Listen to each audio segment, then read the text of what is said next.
ये कहानी सिर्फ सुशीला निवास की नहीं है। सुशीला निवास के जैसे कई घरों की कहानी है ये। कहीं ये कहानी आपके घर की भी तो नहीं है?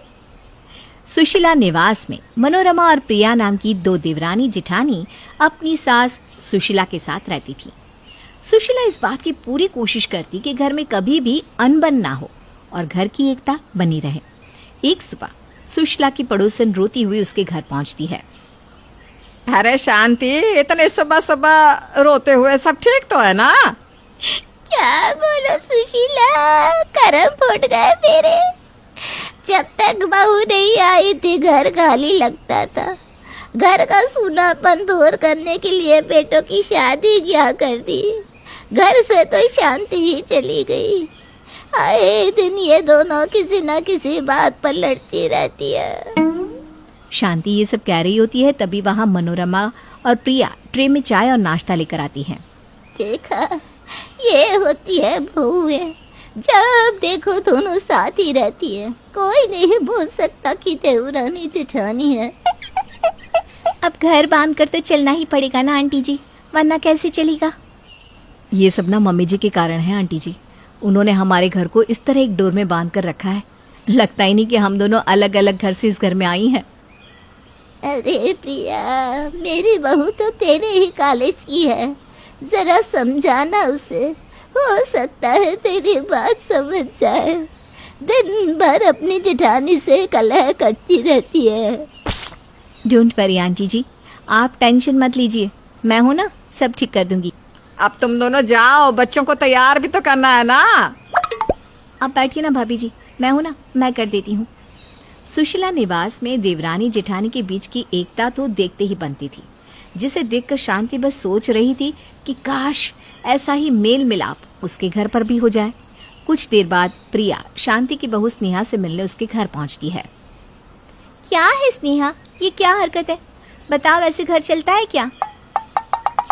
अब तेरी जेठानी अच्छी है, इसका मतलब ये तो नहीं ना कि सब जेठानियाँ अच्छी होने लगी। तो क्या बताऊं तुझे, सुनने में ना चिंदी बातें लगेंगी, पर अब तू आई है तो सुन। अगर घर में सब्जी कम पड़ती है तो सबसे कम मुझे और मेरे परिवार को ही खाने मिलती है। जेठानी जी तो पहले ही खाकर बैठ जाती है। जेठानी जी, जेठ जी, उनके बच्चे, मम्मी पापा जी, सबका खाना हो जाए उसके बाद ही हम खाए। ऐसा क्यों? अरे जब भी घर में कोई नया सामान आए सबसे पहले मम्मी जी चुनेंगी, फिर जेठानी जी, और अगर कुछ बच गया तो स्नेहा। ये तो बहुत गलत बात है, ऐसा नहीं होना चाहिए।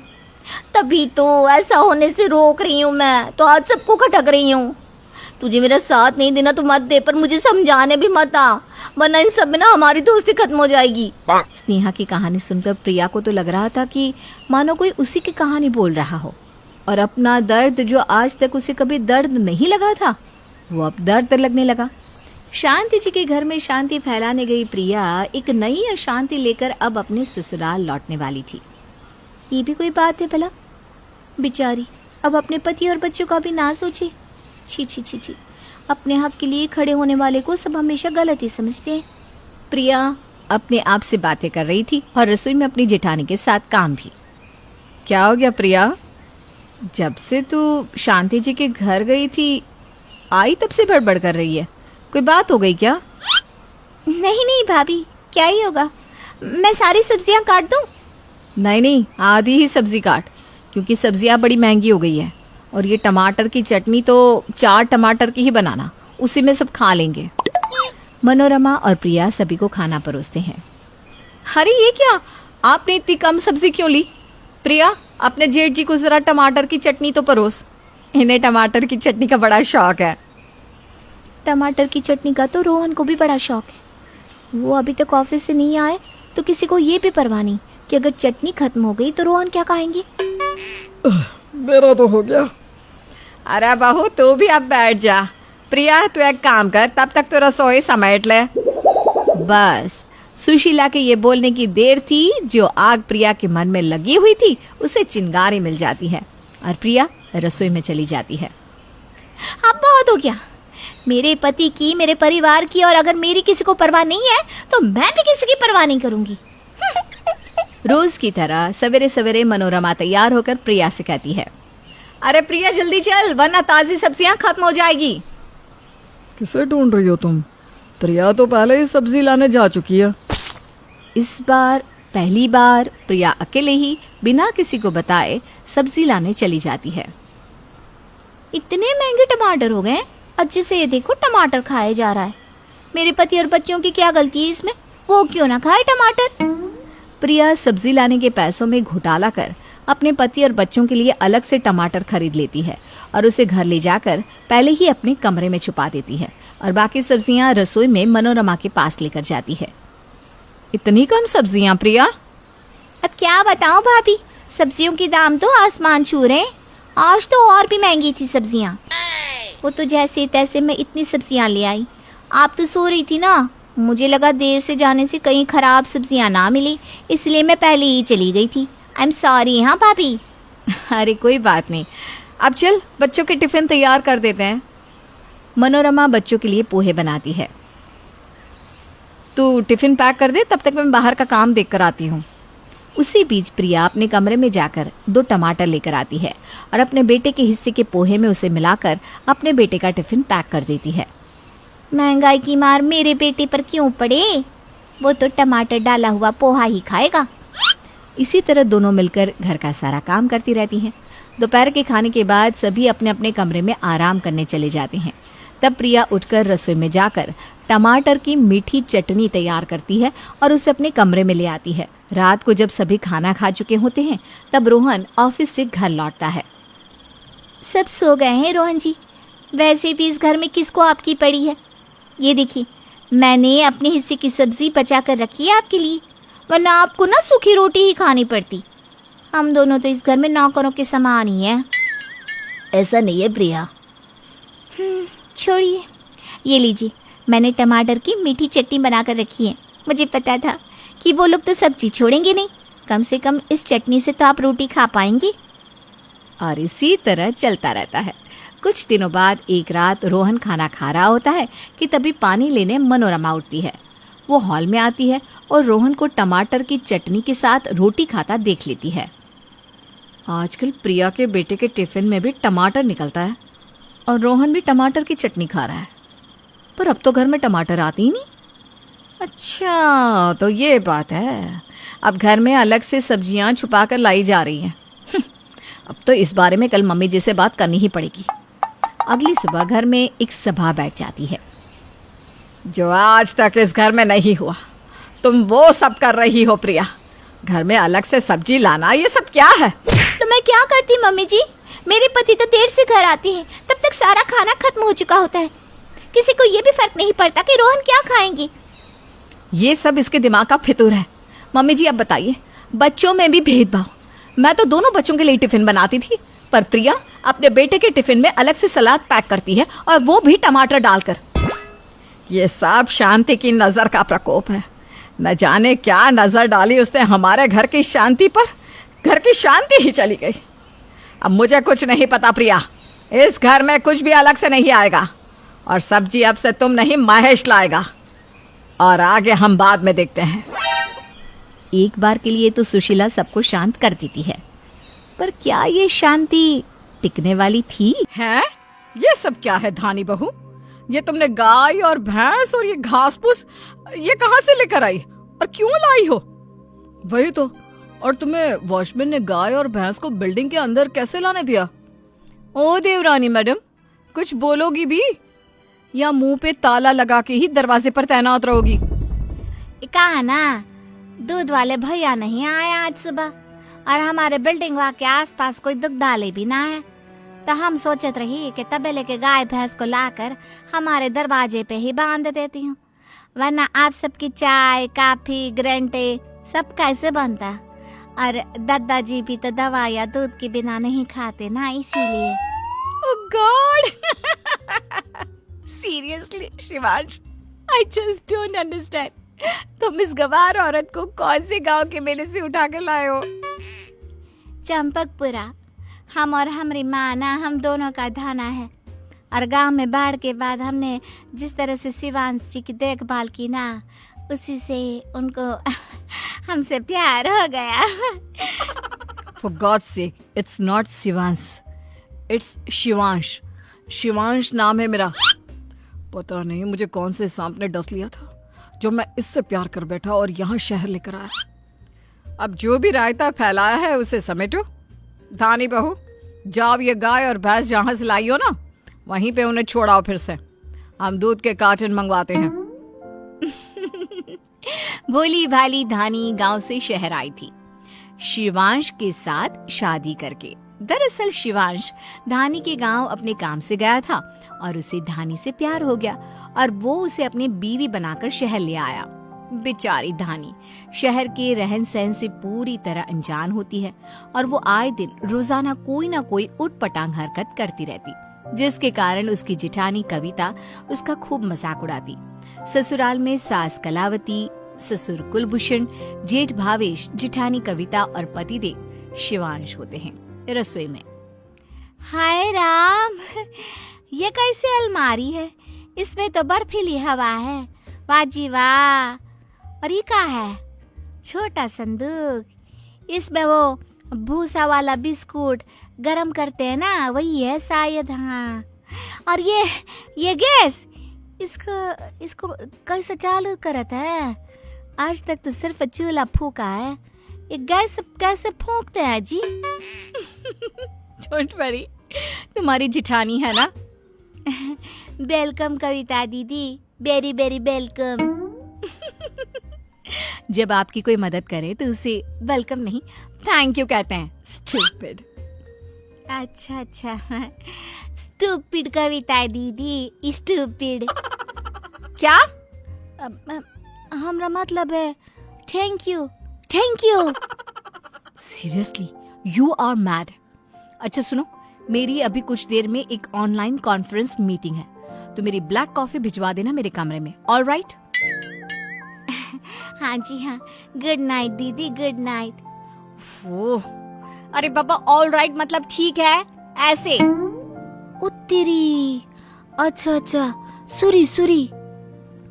बाद में जब धानी कपड़ों को धोने जाती है तब वो वॉशिंग मशीन पर हार चढ़ाकर उसका तिलक करती है और उसकी आरती उतारती है।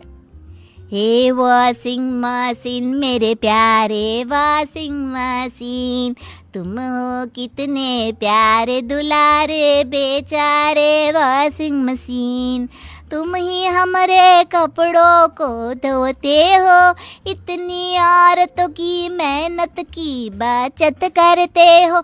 थैंक यू वॉशिंग मशीन, हमारे प्यारे वॉशिंग मशीन।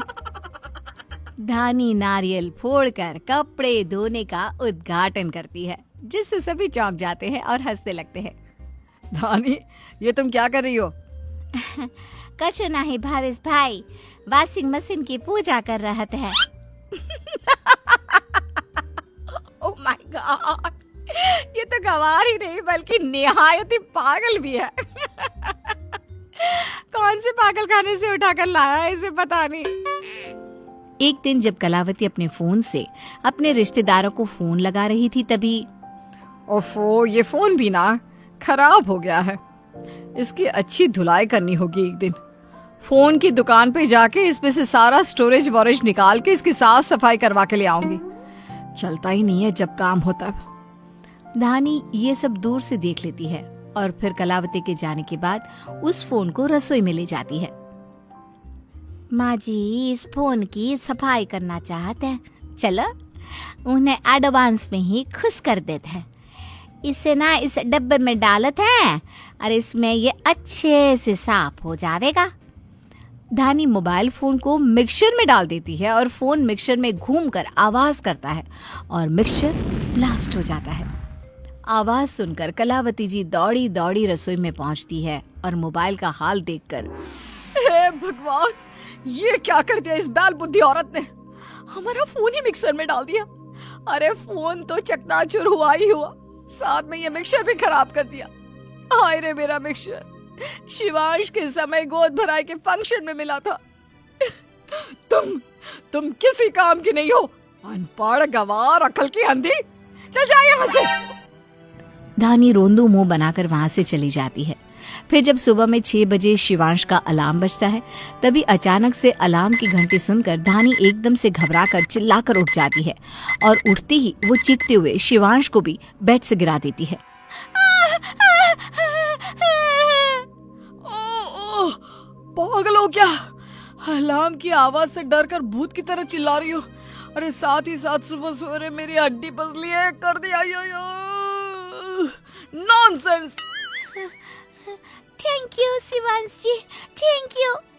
थैंक यू किस लिए? मेरा मतलब सूरी सूरी सूरी।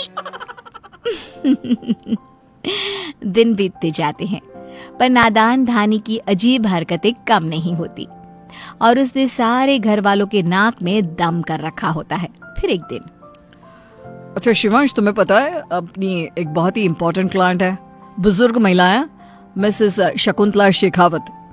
हाँ, वो जयपुर की रहने वाली है ना, और अपना बिजनेस खुद ही संभालती है।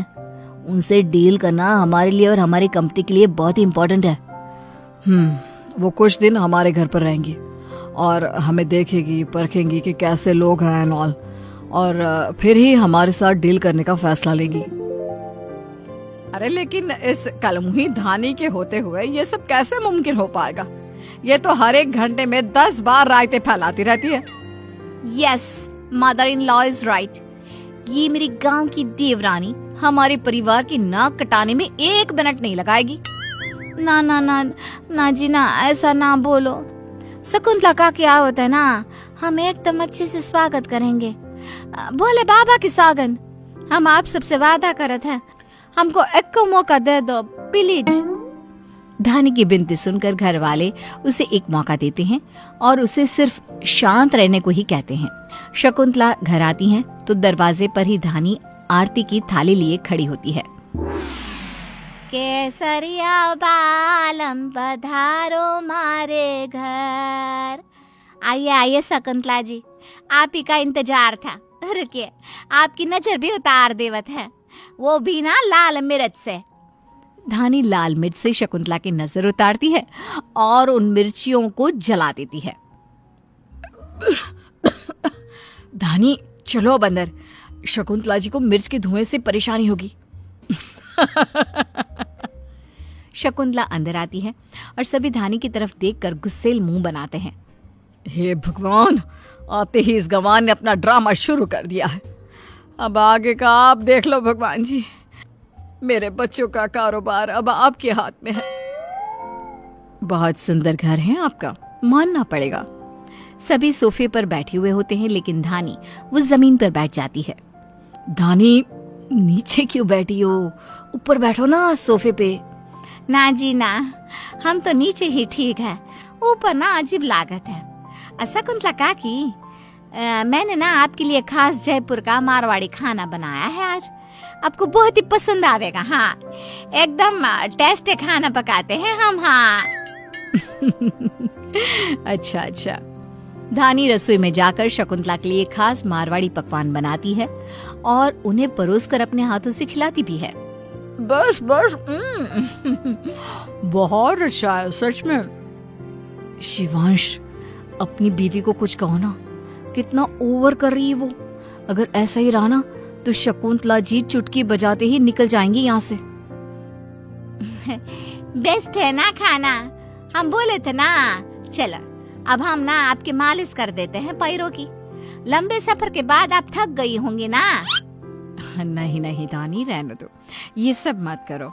ना ना, आप एक बार मालिश करवा के तो देखिए हमसे, आपको पैर चलने क्या उड़ने लगेगा, आप आसमान में उड़ने लगोगी शकुंतला काकी। नहीं धानी, रहने दो, मैं कह रही हूँ ना, रहने दो। तभी अचानक से कविता उस तेल की कटोरी को धानी के हाथ से उठाकर फेंक देती है और गुस्से से कहती है, धानी, तुम में मैनर्स है या नहीं? जब शकुंतला जी कह रही हैं कि उन्हें मालिश नहीं करवानी तो क्यों नहीं सुन रही हो? इडियट गंवार कहीं की। सच में मैंने इस पगलेट से शादी की, वही मेरी लाइफ की सबसे बड़ी गलती थी। और नहीं तो क्या, बेवकूफ कहीं की। इसकी तो मैं अच्छे से क्लास लेती हूँ, वो भी गरम चिमटे से। क्या? आप में जरा भी शर्म है या नहीं? आप सब इस बेचारी मासूम सी लड़की से इस तरह पेश आते हो? छी छी छी छी। पिछले 2 घंटे से जब से हम यहाँ आए हैं, इस घर में हमें सिर्फ धानी ही पसंद आई है और कुछ नहीं, और आप इसके साथ इतनी बुरी तरह से पेश आते हो। हम ये डील अभी के अभी कैंसिल करते हैं। ये सुनकर सभी घबरा जाते हैं। तभी धानी शकुंतला से विनती करती है, ऐसा ना कहे शकुंतला काकी, ये लोग बुरे ना है, बहुत ही अच्छे हैं, बस हमें अपनाया नहीं है इन्होंने अब तक। आप प्लीज डेल पेंसिल मत कीजिएगा प्लीज। ठीक है, सिर्फ तुम कह रही हो इसलिए। शकुंतला डील के लिए राजी हो जाती है और फिर उसके जाने के बाद सभी घरवाले धानी से माफी मांगते हैं। माफ कर दे बेटा, आज तूने हमारा कारोबार डूबने से बचा लिया। आई एम सॉरी दानी, लेकिन आज समझा कि मैंने गलत लड़की से प्यार नहीं किया, तुम्हें समझने में गलती की। तुम थोड़ी सी जाहिल हो लेकिन उतनी ही प्यारी भी हो। आई एम सॉरी दानी, लेकिन तुम बेस्ट देवरानी हो, प्राउड ऑफ यू। इस तरह सभी को धानी का मोल पता चलता है और वो सब उसकी सादगी को अपनाकर खुशी खुशी रहने लगते हैं।